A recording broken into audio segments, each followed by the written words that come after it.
welcome to Why Will Eisner Still Matters at 100. He's Will would have okay, get home safe. Thanks, guys. Will Eisner, who was and is legendary in the comics art and comics industry, and comics philosophy and comics teaching. Either you're here because you know who he is, or you're here because you want to know who he is. And we have an all-star panel of folks who are so all-star that I'm going to let them introduce themselves. Then, as you might be able to tell by the subtle name on the screen, we have a 7-minute interview that I did with Jules Pfeiffer a few months ago talking about Will, and then we'll come back live with illustrations and all sorts of insightful stuff and take some of your questions. So, but I will. Who's down at the end? NC Christopher Couch. Can you introduce yourselves and tell us briefly what your association with Will was?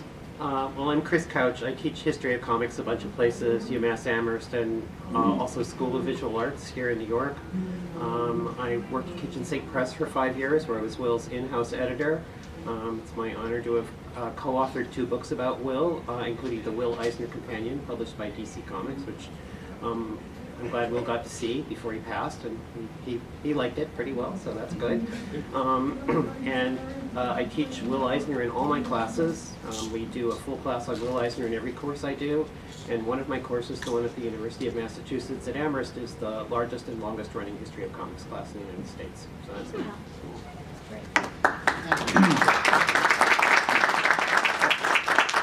Denis Kitchen.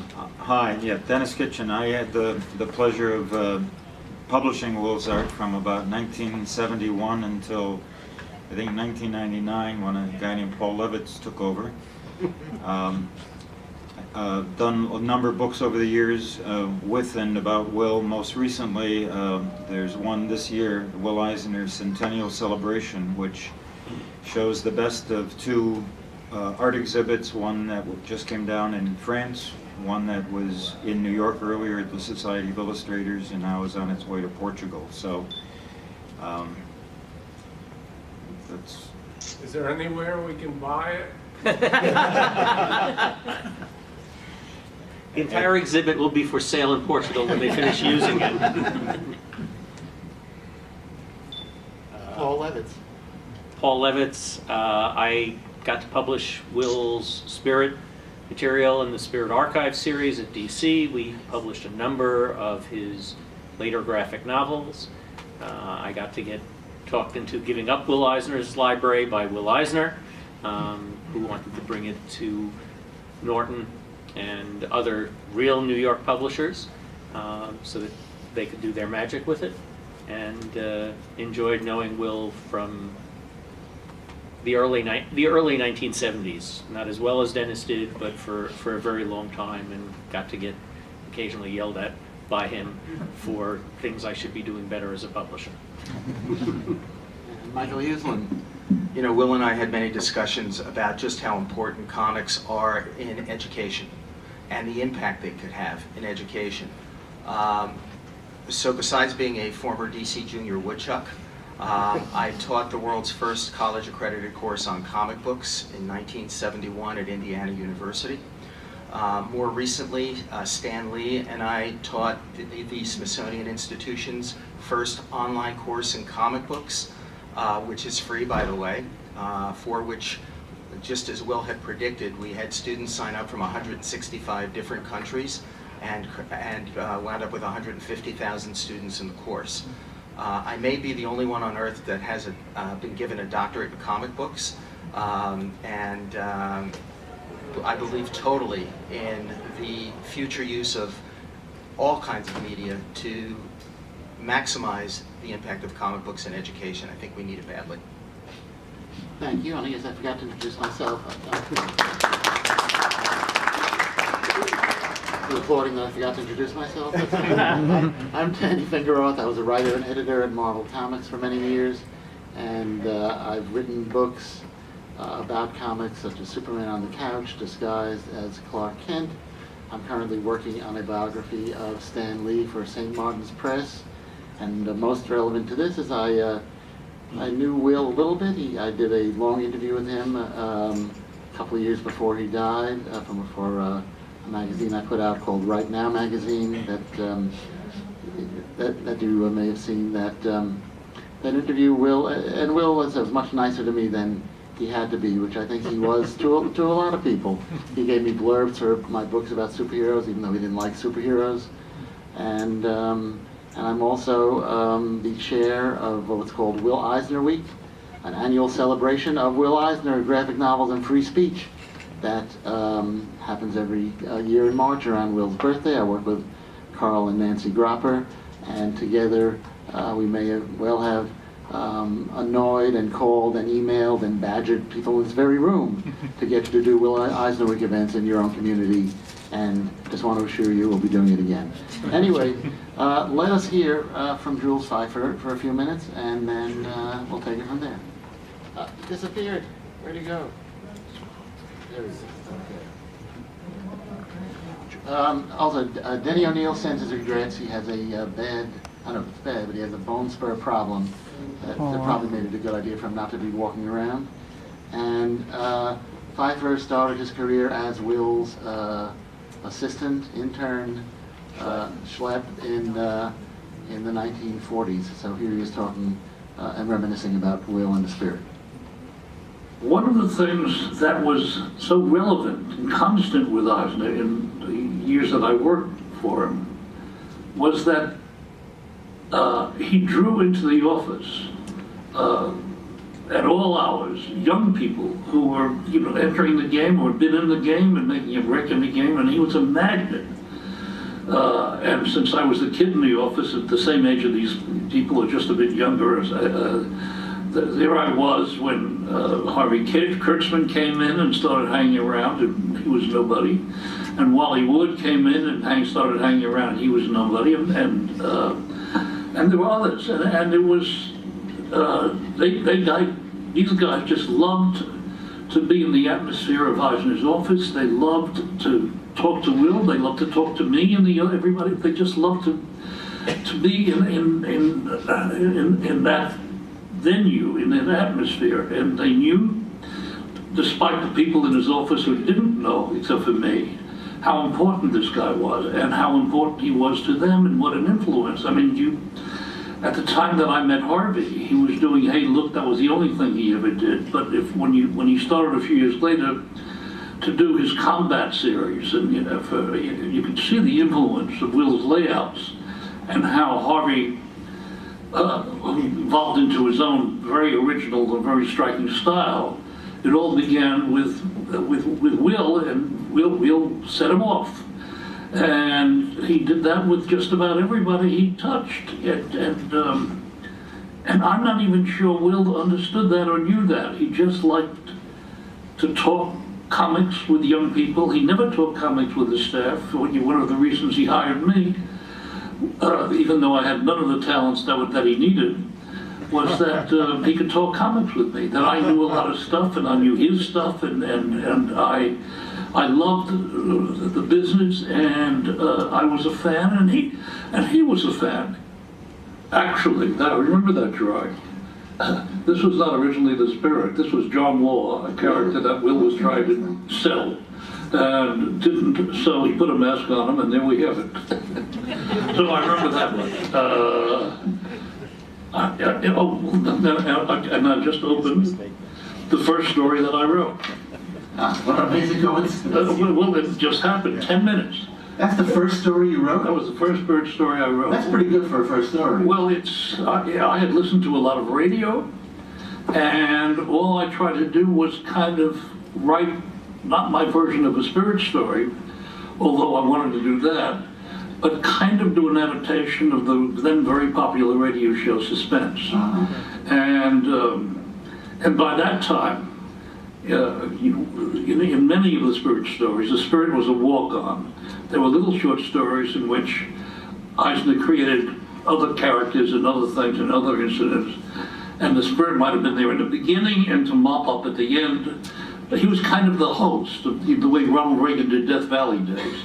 And So, and that's exactly what happens in the story of 10 Minutes, which was written about my Bronx neighborhood, with my Bronx neighbors in it, including the guy in the candy store who got shot because I always hated that guy.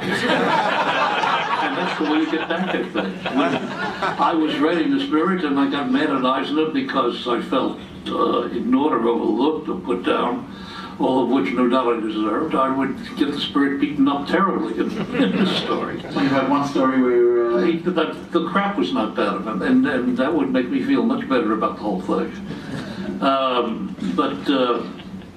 The remarkable thing about Will as an employer is that he never pulled rank, or seldom pulled rank. He were co-equals, and when we talked back and forth about story, what I had to say had just as much meaning as what he had to say, and there was no ego or sense of superiority involved in the back and forth in the office that I found. It was with him and with Abe Koenigson, who was doing the lettering during my later stay. It was just back and forth, utilitarian conversation about the form, about what works best here. Everybody's contribution was respected, and things were accepted or rejected, not on the basis of who the boss was, but about what made sense. So in the turning out of the work, there was very little ego or authorial control. Will was just wanted to turn out the best product, and he didn't care who contributed to it. He has more than one legacy. He brought a respect for story into the comic book form that simply didn't exist before. He brought a level of storytelling, visual storytelling, that prior to him was only seriously connected to the work of Milton Caniff and Terry and the Pirates. The two of them, they were not the only two great storyteller cartoonists, but they were the only two great visual storyteller cartoonists who were affected by the movies and put movies on paper, and knew how to use silence, and knew how to use drama, and knew how to use theatricality in their own separate and different ways, but both of them learning totally from cinema and brilliantly using the form to invent a new way of seeing a comic strip. And when I graduated just not too many years ago into doing my own graphic novels, I found that, and I still find, working in the form as I do now, that I'm still learning from what the lessons I learned from those years working with Will. And more than ever, because I'm working for the first time in these years since I've been 80, in something akin to Will's form, which is very different from what I was doing earlier on. That while I work in that form, there's no way of ignoring his contribution, and as I've said a number of times, every time I do a page, I find him sitting on my shoulder, and I'd be unable to work in his form and expand it and do the things I want without him being there whispering in my ear. So that's Jules Pfeiffer.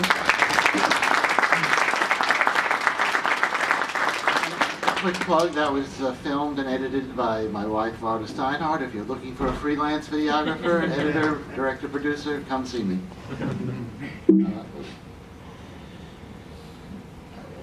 Tough opening act to follow.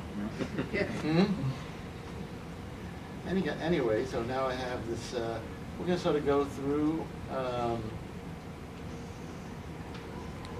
here we go, there's Will, there's Will at various stages in his career.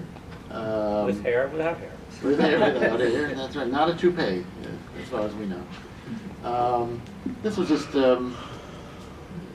Martin Landau died recently, and when I put this together right after he died in San Diego, we thought it was still relevant. Landau had been a cartoonist, apparently, which some people knew, but then everybody knew once he died. Will Eisner was my favorite. Kniff was my other favorite. Those guys, they could create an entire movie on the page. Eisner's work was amazing. I've never seen a storyboard artist in Hollywood who could be as cinematic as what Eisner did on The Spirit. He was a terrific inspiration, not just to me, but to everyone I knew who drew back then. And Eisner on Landau. It's a shame we lost him to acting. There are a lot of great actors around. We could use more great cartoonists. So there is, anyway, there's that same photo of Will. I'll give you a little background on the century ago when Will was born, 1917. Woodrow Wilson was president. World War I was in all the papers. This is the Russian Revolution took place that year. There's Lenin and the crowd. Somebody's probably airbrushed out of that picture, but it's hard to know who. If you were going to the movies, you would have seen Theda Bara and Cleopatra. Chaplin made about 40 movies that year. There were two of them, The Immigrant and Easy Street. On Broadway, George M. Cohan had a play with a big hit over there. And then there was a historical political drama on Broadway with the unlikely name of Hamilton. That would never be a hit. There was no music. There was no music in that version. Also born the same year, Robert Mitchum, Dean Martin, John Lee Hooker. This guy, Jack Kirby, who worked in Will's studio. John F. Kennedy, born the same year. So 1970 was a pretty good year. These are some of the comic strips and comics of the time that influenced Will. There was L.C. Segar's Popeye and Crazy Cat by Harriman. And I'm blanking on this guy's name. Lynn Ward. Yeah, that's what I was going to say. Lynn Ward, who did God's Man and other proto-graphic novels. He was influenced by the Surrealists, including Man Ray's work. And he was especially influenced by DeWitt Clinton High School, which is the alma mater of Bob Kane, Bill Finger, and Stan Lee, and Erwin Hazen, and Leonard and Lowe, and Rodgers and Hammerstein, and Dan Shore, and James Baldwin. There's some of Will's work for the high school yearbook, some early Will stuff. That's Bob Kane and Bill Finger, the creators of Batman, and Kane was a classmate and told Will that when Will was looking for work that there was a magazine called Wow, What a Magazine, looking for work. It wasn't that much of a magazine, it lasted 4 issues, but that's Will's cover. And that's Will's partner, the guy who hired him, and then they later became business partner, Jerry Iger. They formed the Iger and Eisner, the Eisner and Iger studio. Will had like the, wasn't it that Will had the We'll 15? spend a few more bucks. Had a few more bucks. Will had any money to invest. And this is, so they packaged a lot of comics, and Will would sign a different name to make people think the studio had more artists. So here he was, William Eisner. When he created Sheena, he was W. Morgan Thomas. Hawks of the Seas, he was Willis Renzi. So this was stuff they did for American and European publication. Jack Kirby was one of many people who passed through Will's studio here. He's referred to as Jack King in Eisner's The Dreamer graphic novel. And then in 1938, Superman happened, and the superhero kickstarted the superhero, juiced up comic sales, and Will was hired by the Register and Tribune Syndicate to create a superhero, but Will did not like superheroes and created something like the superhero, but a mass crime fighter called the Spirit. And this is it in June 1940. And this is what's called the pre-war Spirit, a little more realistic, although still with a different logo every week.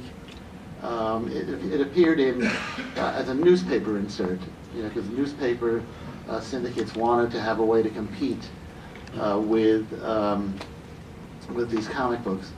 Does anybody want to interject or add anything? I just actually bought this for a ridiculously low price. This insert in San Diego, at a guy whose booth, I forgot to take his name and phone number. He was selling Spirit sections ridiculously cheap. There is Will in the Army.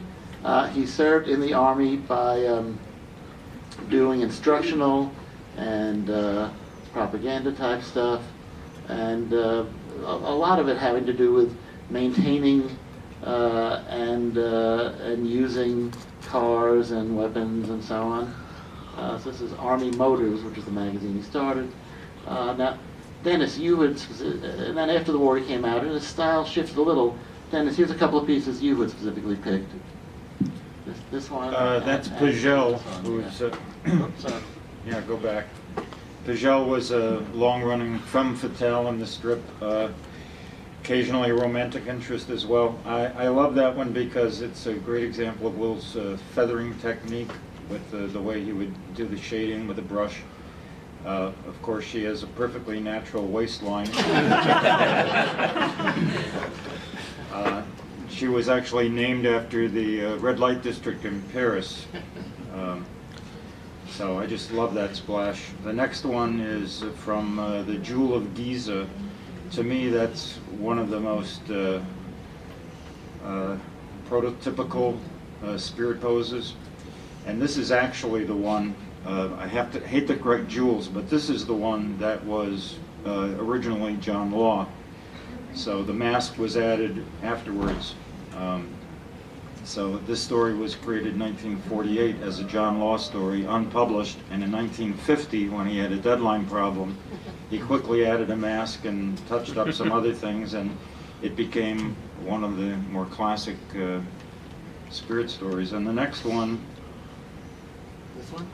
oh, that's not No, mine. I put the other one you gave me a little further along. Okay, sure. So thanks. Paul, you had, sorry, Michael, Yeah. you would think this one is one of your favorites. Yeah, when I was a kid growing up, the first thing that I did was stumble across the Spirit and read the Spirit, get to know and understand about Will Eisner. Then a couple of years later, I was able to watch on television a movie called Citizen Kane for the first time. And I'm watching that movie and I go, man, this guy just ripped off Will Eisner. I can't believe it. I wonder if he ever sued him. And this panel, this page of the Lorelei story, to me is just jump out at you how utterly cinematic Will Eisner was. I mean, you really, it reminds me, there was a Batman story, which is my favorite Batman story to this day. It was in one of the oversized detective comics where Batman doesn't speak a word the whole time, and I think Archie Goodwin was editing it at the time. And Batman never says a word in this whole story, and I think it was one of the most emotional, impactful Batman stories ever done. And this, to me, sums it all up. This could be a primer for anyone who is directing movies, anyone who is interested in understanding graphic storytelling. And it doesn't matter what culture you're from, what land you're from, this is something that can just jump out at you that you can follow and understand. And and the use of shadows. And the rain seems to come to life. Eisner had a thing about rain. It just felt real. You felt you were there. The drip, drip, drip. The way he was able to use sound effects on a minimal basis, yet it just resonated in your ear. This was pure magic to me. It's also a 9-panel page, but none of them seem to see its short shrift. They all, function as part of the whole page, but they function on their own too. It's pretty amazing. Speaking of the rain, we should add that Harvey Kurtzman, who was obviously a fan of Will's, coined the term Eisenspritz for all the constant rain and water. So I just have a few. I set up a few more of those kind of splashes, whether a multiple. This is sort of almost a riff on the one we just saw, where things are illuminated, they're dim, then a bus headlights comes by and illuminates it, and you come in. And it's just, and Will knew enough not to add any dialogue besides the the text that was on the sign. This is a very famous splash with Figel again. This is not a story for little boys. And it's sort of emblematic. The Spirit was often almost a guest in his own stories. Here's the Spirit looking to me a lot like Victor Mature, I know the kids are all Victor Mature crazy today. And again, the logo on the lamp fixture. That's another famous one from the Death of Autumn Muse. That's an image you see a lot. This was one when one of the first spirit stories I read as a kid. This was reproduced in the Harvey spirits in color. This is a really grim and grisly story. Holy cow! That they thought that this was kind of in the midst of the Batman TV show craze, and they thought, let's reprint this spirit story about a guy on death row getting a haircut, who recounts, the horrible fit of jealousy that led him to become. This was the most intense thing I'd ever read at age 12 or 13. And then here's that guy Wells ripping off Eisner here, where you can see where they, go right here, and then look at that. Well, you often see, Eisner and other comic guys citing Wells, and Eisner is often called the Orson Welles of cinema. The closest I could come, because I did a fair amount of research, was that Will said that he met a guy who had heard Wells say that he read and admired The Spirit. So that's good enough for me. I'm willing. Wells was a comics fan and appeared in comics. So Black Alley. This is a classic. Again, a 9-panel page that in a comic today would probably be 2 issues of a chase. Incredible chase. And I love what he accomplishes is where, the people who live next to the subway are actually rooting for the bad guy. They assume if he's being chased by the spirit that, that he somehow, even if he's a crook, he's still a good guy if the cops are chasing him. Really amazing. And then this was Will's, what's reputed to be Will's own favorite story, called the story of Gerhard Schnabel, about a guy who discovers that he can fly when he's a kid, but his parents and society repress it from him. There's an incredible Will using a photograph as the background. Is that St. Patrick's Cathedral? Yep. Yeah. Fifth Avenue, St. Patrick's. Yeah. And so I don't have the whole story, but the idea is he, while he's having this moment of realization and remembering he can fly and decides to do it, he gets caught in the middle of a battle between the spirit and some crooks and gets shot and killed and falls to earth and no one notices. What do you guys think of that story? You think it was worthy of Will? Why do you think he picked that as his favorite?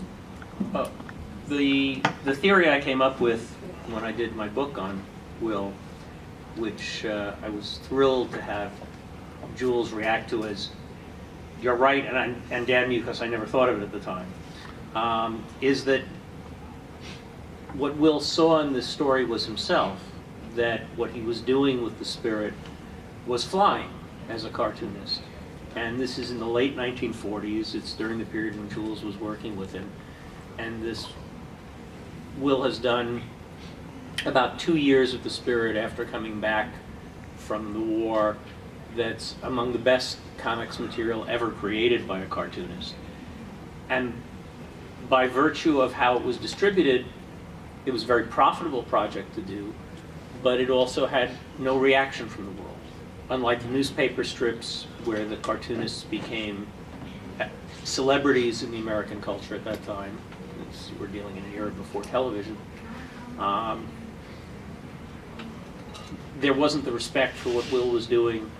He was in the process of moving towards marriage with Anne, and Anne's father was saying, literally, "When are you going to get a real job, boy?" And I think Will felt he was Gerhard, and flying up there and doing the most amazing stuff a cartoonist had ever done, and no one was caring. And that's sort of as the moment at which Will begins to fade out of doing as much hands-on work in the spirit over the next year or so, I guess. But Gerhard does become an angel and go to heaven, so... Kind of hope that worked out for Will. Anyway, moving along. This is that guy you saw in that video. It's Jules Pfeiffer older than when he worked for Will. I think it's when he's working on his own material. Was that Passionella or one of his books? Of course, he had the strip in the Village Voice and was syndicated for 45 years. And now he's finishing a trilogy of graphic novels, starting with Kill My Mother, or Cousin Joseph, and yeah, soon. That's pretty good for '88. And this is the story of Eisner working late one night and comes to the office New Year's Eve, and he comes to the office, and there his jealous, freakish-looking, rage-filled assistant, that's right, Jules Pfeiffer, comes in and murders him and takes over the. There's Jules. Will's very flattering rendition of Jules as a teenager, and of course he takes over the spirit and does it in the style of the Clifford backup strip that he did for the. I must be the spirit, and I must never carry a gun, but still I must fight crime barehanded. No other crime fighter can make that stupid statement. And this is the story 10 Minutes that Pfeiffer was talking about, that it's basically, might as well be photojournalism of the Bronx. There's the candy store, and this guy who's down on his luck and a lifetime loser, and he decides he's going to rob, one of the few people who ever treated him well, the candy store owner.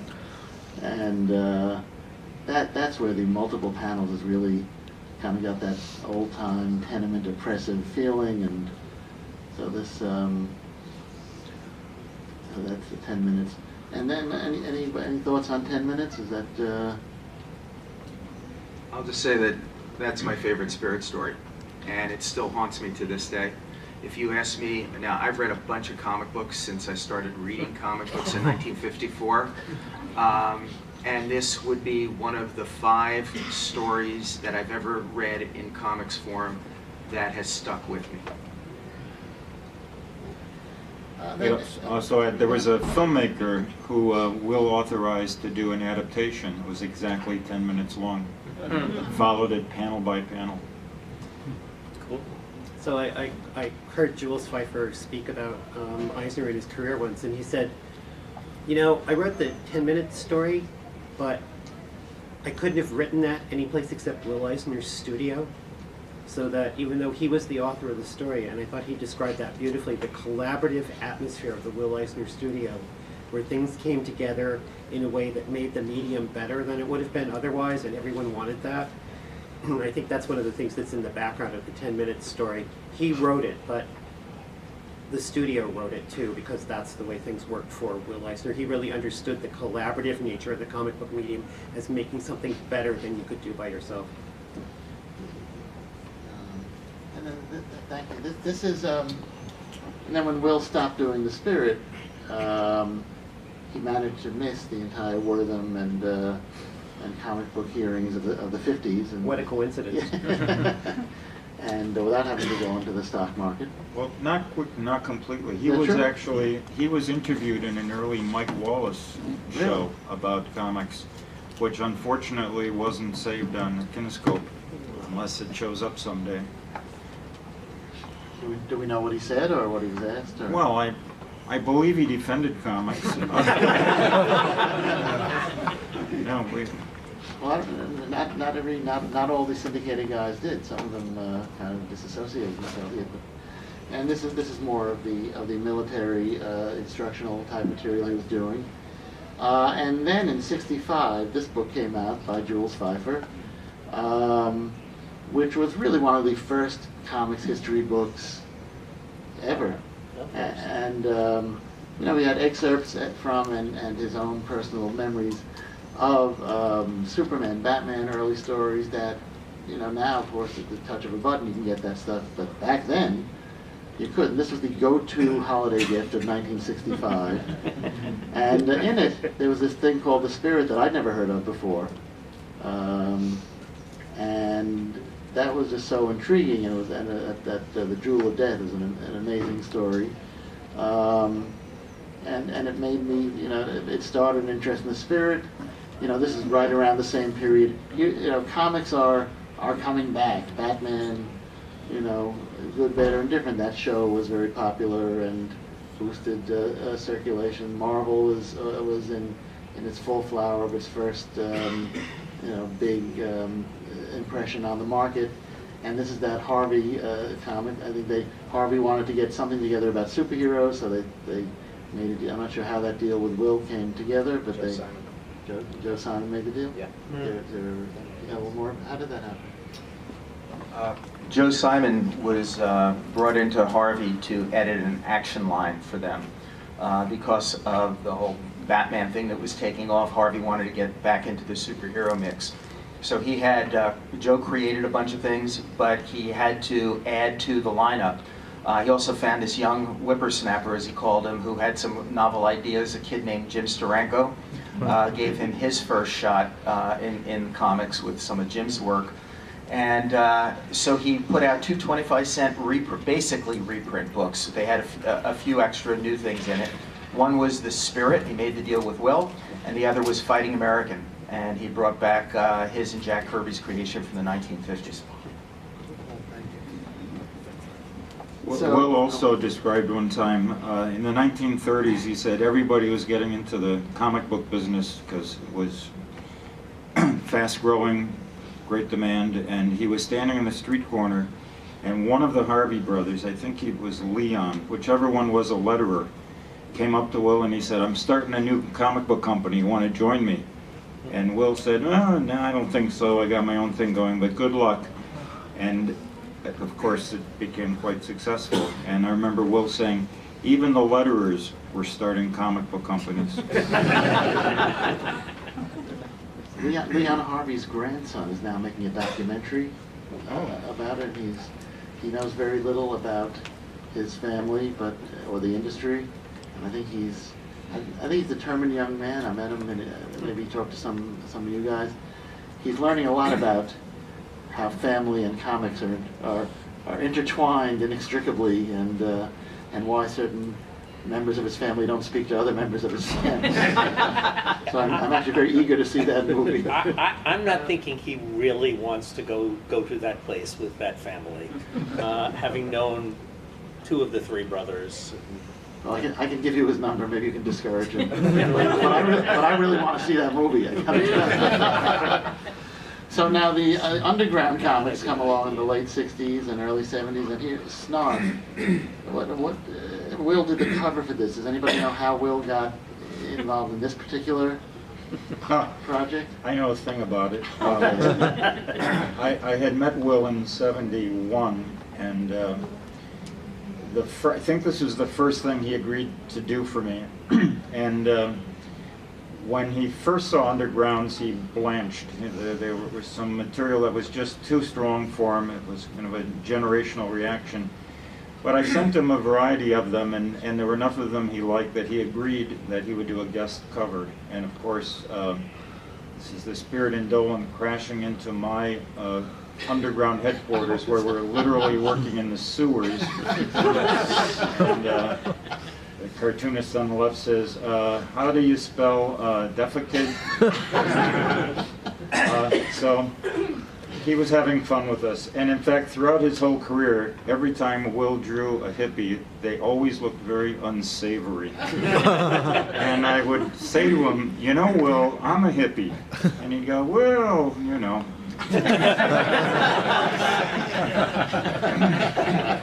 Is one of those guys supposed to be you? I don't think so. No. We should hope not. Yeah, none of them have enough hair. So you had started working with Will, but then he ultimately, for a time, had Jim Warren reprinted some of the Spirit. There's that John Law cover again, and there's Denis Kitchen and Will. I guess this is around the beginning of your. It's after we both lost a lot of hair. He lost more than you. Yeah. And then here are some covers of the.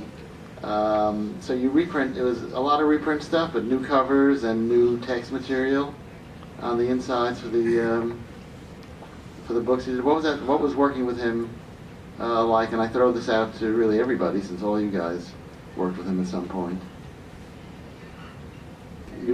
Someone else's. Chris, you were his editor, weren't you? Well, I'll just tell you a couple of little jokes. One of the jokes that we had around Kitchen Sink Press is it was, we had underground artists, we had people like Mark Schultz, and one of our jokes was that the only artist that we could trust, James O'Barr, we had to turn in his work when he said he would, was Will Eisner. The 70-something artist. If he said that he was going to turn in a graphic novel, in March of next year, come March of next year, there'd be a package from Tamarack City, Florida, and there would be Will's completed graphic novel and it ready to be published. And you didn't have to call him like the rest of the artists that we worked with or anything. He just met every deadline because he was such a professional. He boasted that he never missed a deadline in his life, and I've never seen evidence to the contrary. And then this is some more. This is some of Spirit New Adventures that other creators did for you, right, Dennis? That was After many years of pestering, he finally agreed to let other people play in the sandbox, as he put it, and so it was a chance for people like Neil Gaiman, Alan Moore, Dave Gibbons, Eddie Campbell. This is a Pete Poplaski cover. All kinds of people who were just thrilled to be able to do their rendition. And Will finally, I think, enjoyed the fact that this was happening. And I think he regretted that he waited so long to give permission. Dennis, this is the other image you sent me, Dennis, this button. Well, I just like that one because there was a period of time where Will was smoking a pipe, and so this kind of captured that moment, and it reminded me of, he said one time that when he started, he looked like Denny Colt, and then he began to look like Commissioner Dolan. I think he was being really kind to himself when he was younger. Dan, can I add two things that are kind of missing from the lineup that were important, at least important to me? Growing up in the 60s, I was desperate to get my hands on any kind of Spirit material. And the two Harvey comics were great to have them, but there were two other things. One was there was a new Spirit that popped up in the Herald Tribune. And it was done by Eisner around the time John Lindsay was running for mayor. And it was absolutely incredible to find something new about the Spirit at that moment in time. It was just so rare. The other thing is, and I forget who did it, you guys probably remember, there were these two volumes called Spirit Bags. And it was black and white reproduction. Was it Bruce Hamilton? I think so. No, it was a guy, none of us remember his name. He didn't pay Will, and so Will cut it short. And that was about the time I was starting to get to know Will. And he said, this fellow, you can look it up, said he's very unreliable. How do I know you'll be reliable? So if that guy had paid Will on time, I'm not sure my career trajectory would have. The Spirit Bags were interesting because each story had a little commentary from Will on the back of them. Yeah. Typewritten. Little black and white, cheaply No, produced. Well, Really Will cute. printed them himself in an in-house an A.B. Dick machine. So he Oh, wow. controlled the supply, and the other guy was supposed to sell them and pay Will. So You forgot that part. yeah. Sort of Will's discovery of the undergrounds and the fact that there was an audience that had grown up reading comics and now wanted something more sophisticated led him to experiment and create his graphic novels, which, although he's not the guy who invented the term graphic novel, he certainly popularized and spread it and made it a household word in some households. Anyway, this was his first one, A Contract with God, which was just thinly fictionalized versions of his and his neighbor's life in the Jewish Bronx of the 1920s, 30s, 40s. This is a story about a religious man whose daughter dies very young, and he's angry at God for violating their contract that he believed he had with God to always, if he obeyed God, and then he would have a life that was relatively free of stress and misfortune. Paul, you it was Crook Lane, which is about Life in the Catskills. Life in the Catskills. And he said, so Contract with God was four different short stories. Here's a story of another thinly veiled version of Will losing his virginity, coming home to find that his father has moved out, and that he can draw like crazy. Paul, so... Well, I think that... And here's your book, Paul. Yay. Available many places. Contract with God's important for two reasons, really. One, it's the beginning of Will's exploration of where he comes from, and we don't have any other cartoonist of that era who really explored life, particularly specifically in the Jewish immigrant communities, which were really the source of a lot of the early comic book world. And it's an important, meaningful period of American history, and he really documented that in a way that we don't have any other cartoonists doing. The more important piece of it for what's going on here is that, as Dennis said, he didn't come up with the term a graphic novel. It's Richard Kyle, a while before, a comic fan, who invented and began to popularize it. He didn't invent the creative potential of a modern graphic novel could be. In the book, I at least make the argument that Harvey Kurtzman's Jungle Book could be dated as the first modern graphic novel, an even more crashingly unsuccessful project than Contract with God commercially on many, many levels, but still a definitive ancestor for the form.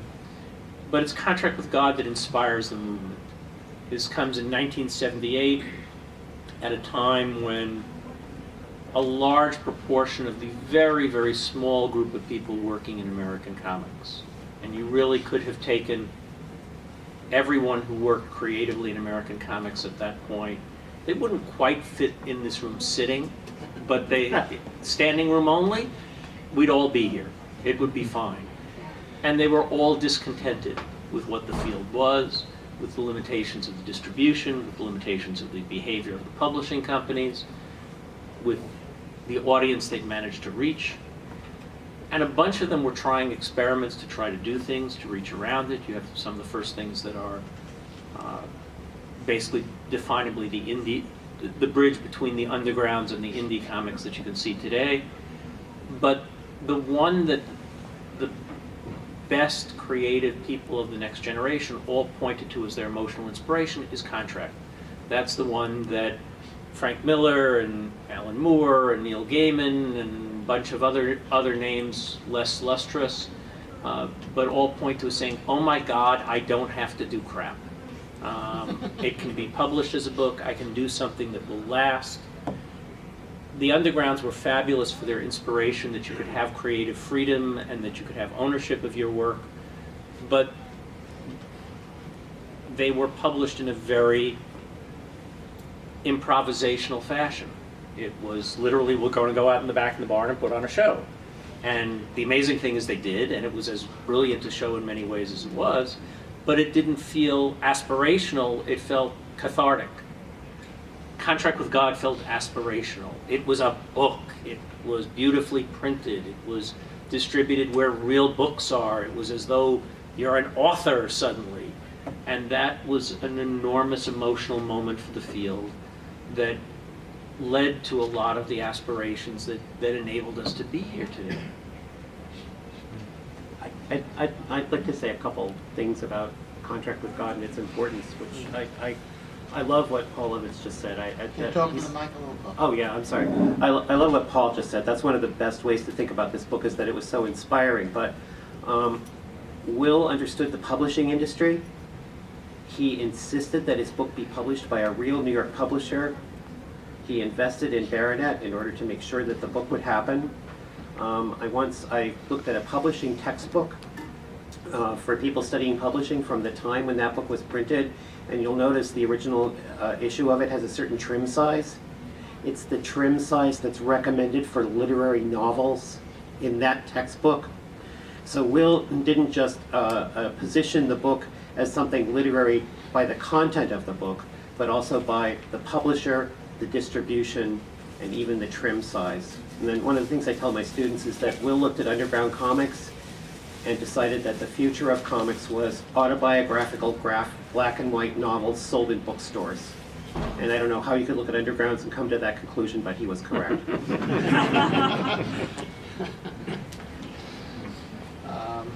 Anyway, so Will followed that with a series of other graphic novels for the rest of his career and his life. The Dreamer, which was again a roman play about life in the comic book business and his own life. That's supposed to be him and Jerry Iger. To the Heart of the Storm, which was maybe his most ambitious work, a really full-scale autobiography flashing back and forth in time, 1942, New York, 1880, Vienna, somewhere around the same period. I just always find this interesting. Here's Will's youth, where he's the kid who draws, and what's he drawing? He's drawing Lindy's plane, which of course was the spirit of St. Louis. Gee, you're some good drawer. And here Will there's a guy who wants to hire him, who just sort of engages in some casual anti-Semitism, leaving Will out in the Eisner Spritz, and which, among other things, led to Will's real preoccupation, interest with anti-Semitism, and with what was the unfortunate revival of the forgery, the secret protocols of the Elders of Zion. That was the last work he finished before he died, and this is some pages from that, where he talks about the history of the protocols, and sort of there's an unnamed narrator that's pretty much Will going around investigating it and trying to debunk it. Will also taught at the School of Visual Arts for many years and wrote textbooks.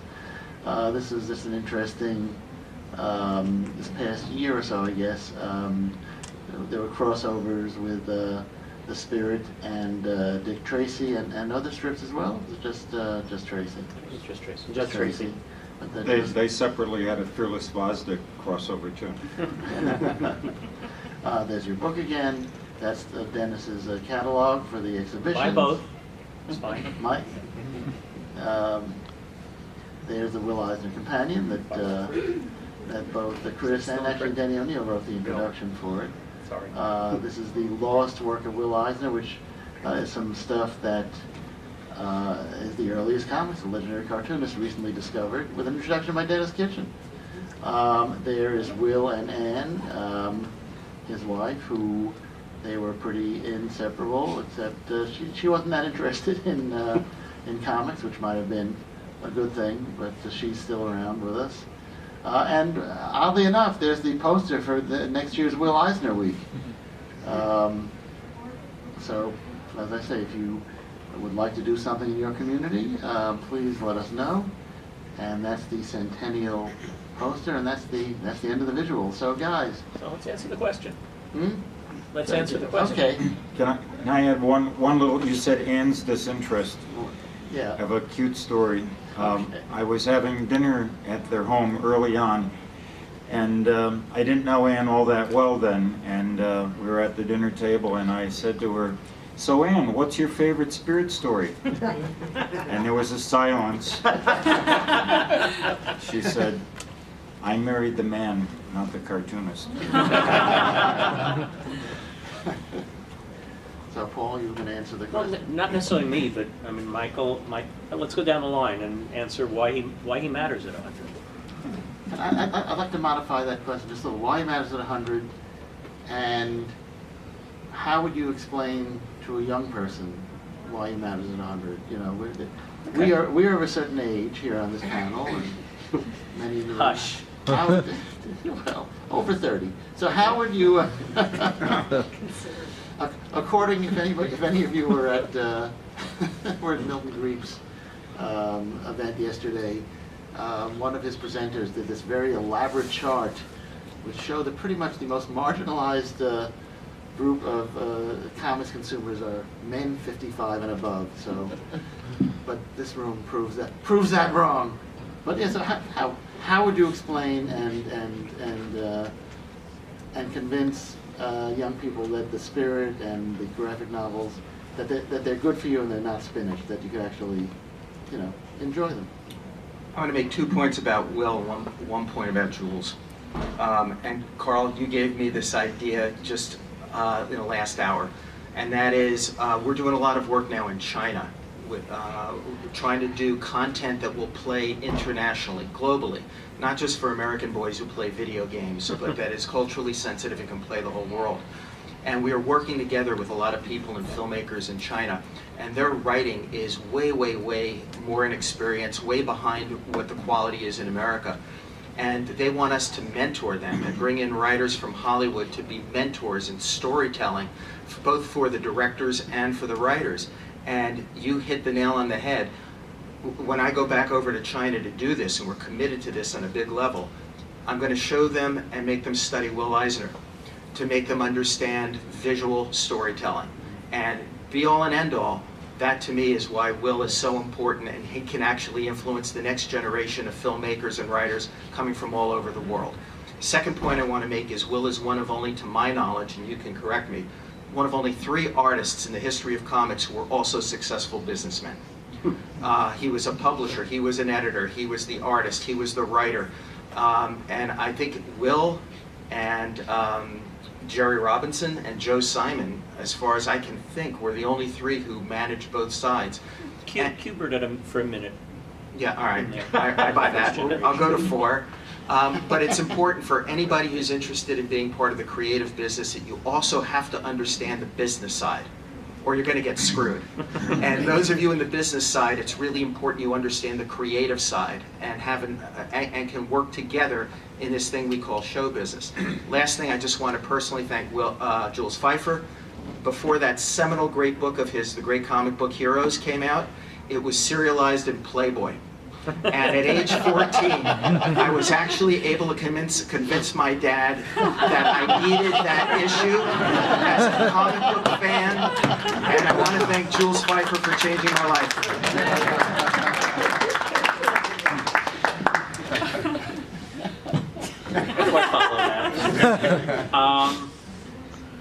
You have to know where you came from. You have to know what the building blocks are. If you want to study any form, literature, art, science, you need to understand the theories as they were picked apart by the people who were building the logic. And that's fundamental to the educational process for anything. It's one of the reasons why a number of us on the panel have spent a fair amount of time teaching, continue to teach Will's work. You also can take life lessons from this story. You have someone here who, as a very young man, became an entrepreneur without throwing a lot of money at it, without having a lot of resources, built either the first or the second shop to produce comics in an era when that model hadn't existed, did an unprecedented model for doing the Spirit as a newspaper section, goes on to build probably the most successful commercial comics business with the work for the Army and the other customers that he had there. And then in his, what might otherwise have been retirement, proceeds to revolutionize the form again. It's disgusting. It's embarrassing to the rest of us. But that's a terrific inspiration as a set of life lessons that you don't have to do your brilliant work as a young person. You can come back and do something entirely different. That's a relief. As an adult. I didn't say you could, Dan. He read it. But we take hope for that, and also that you can change the world that you're working in by aspiring to it being more. There's a term of longitudinal thinking when you're studying something over a long period of time. Eisner's importance is longitudinal. It's not what he does on one day, including contract. It's really that he went on this long march through China, not that China, to get us to where we are. That deserves respect, it deserves study, and there are useful lessons in all of it. We have a minute left. I'll so who just wants to quickly go? add, a lot of creators, not just in comics, after their death, their work is soon forgotten. I think what's a great testimony to Will is that while he was alive, I think his work was in about, since then, it is now, I believe, in 30. The rights to Contract with God and several other graphic novels have just been sold to a Chinese publisher. He's in places you don't even think of as having a comics industry, like Croatia, Hungary, Slovenia, Indonesia, Korea, and they're now in discussion with a publisher in Russia. So Will's work is living on worldwide. All right, I'm going to take the overtime play to introduce young people to Will Eisner. I made 150 kids by contract with God this fall. I can assign it. And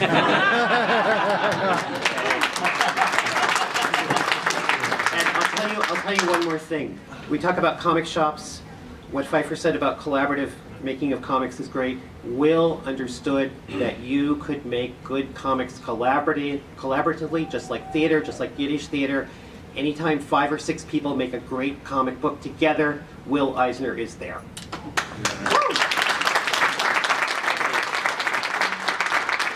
Thank you, Chris, Dennis, Paul, and Michael. And thank you, everybody, and thank you, Will.